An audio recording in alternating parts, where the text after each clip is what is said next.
Hello guys, welcome back to my channel. सब हैरवाफियत से होंगे। सो गाइस, आज बहुत डिलीशियस यामी सा बीफ कोरमा रेडी करते हैं। इतने यूनिक और ज़बरदस्त तरीके से रेडी करेंगे। बस आपसे एक ही रिक्वेस्ट होती है कि आपने वीडियो को बिल्कुल लास्ट तक देखना है। सबसे पहले एक कढ़ाई ले लेते हैं, उसके अंदर हाफ कप मैंने ऑयल का ऐड किया है और उसके बाद इसमें 2 चॉप की हुई प्याज ऐड कर देंगे। प्याज को बिल्कुल हल्का सा कलर चेंज करना है, हमने बहुत डार्क नहीं करना। लहसुन अदरक का पेस्ट शामिल कर देने हैं, साथ में 2 से 3 टमाटर। और टमाटरों को बिल्कुल हमने बहुत ही ज़्यादा फ्राई नहीं करना, बल हल्का सा जो है ना वो टेंडर कर देना है।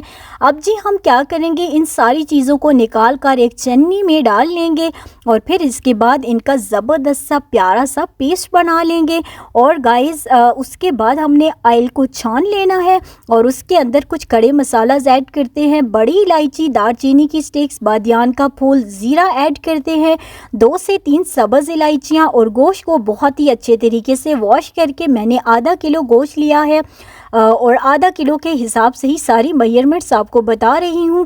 अब हमने गोश्त को बहुत ही ज़बरदस्त तरीके से फ्राई करना है जब तक कि गोश्त का प्यारा सा खूबसूरत सा कलर चेंज नहीं हो जाता।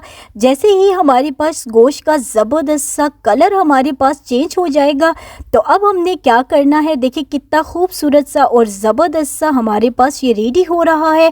अब हमने क्या करना है जी के देखिए गोश्त ने बिल्कुल अपना पानी छोड़ दिया है। अब हमने इसमें 1 टीस्पून नमक का शामिल करना है, 1 टीस्पून सुर्ख मिर्च का पाउडर, 1 टीस्पून इसमें हल्दी पाउडर, 1 टीस्पून इसमें धनिया पाउडर, 1 टीस्पून इसमें भुना कुटा ज़ीरा ऐड कर देना है। बस ये सिंपल से मसालों के साथ हमने गोश्त की दोबारा से करनी है भुनाई।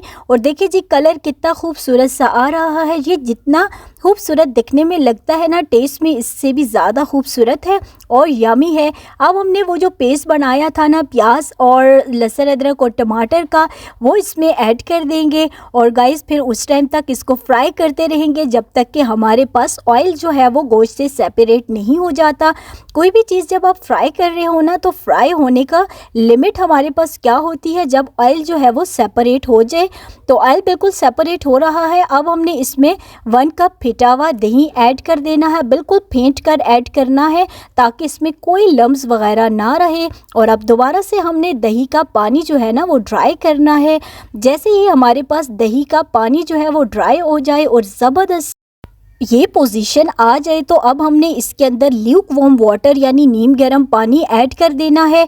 1 लीटर पानी ऐड करेंगे ताकि गोश्त हमारे पास ज़बरदस्त तरीके से टेंडर हो जाए। अगर आपको जल्दी रेडी करना है तो आप प्रेशर कुकर में भी ऐड कर सकते हैं। और अब क्या करते हैं, हमने बिल्कुल 20 मिनट के बाद जी कवर हटा कर देखते हैं कि गोश्त की क्या पोजीशन है। पानी तो मोस्टली इसमें से ड्राई हो चुका है और जी गोश्त चेक करते हैं कि टेंडर हुआ कि नहीं। देखिए कोरमे की लुक तो बहुत ही खूबसूरत, बहुत ही ज़बरदस्त है और जितना ये खूबसूरत और ज़बरदस्त देखने में लग रहा है ना, टेस्ट में इससे भी बढ़कर हमारे पास ये डिलीशियस है। देखिए किस तरह से बिल्कुल ज़बरदस्त सी ग्रेवी के साथ ये हमारे पास बनकर रेडी हुआ है।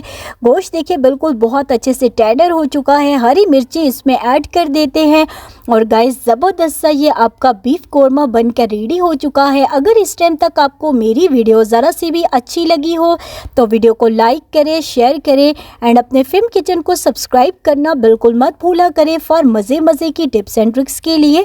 और जी गाइस अब हम इसको डिश आउट करते हैं। बहुत ही यमी सा हमारा ये बीफ कोरमा बनकर रेडी हुआ है और देखिए कैसा खूबसूरत और यमी सा लग रहा है। जितना अच्छा ये दिखने में लग रहा है, टेस्ट में इससे भी ज़्यादा बढ़कर है। और वीडियो अच्छी लगी हो लाइक करना बिल्कुल मत भूला करें। अपना ढेर सारा ख्याल रखिएगा, अपनी दुआओं में याद रखिएगा। अल्लाह हाफिज़।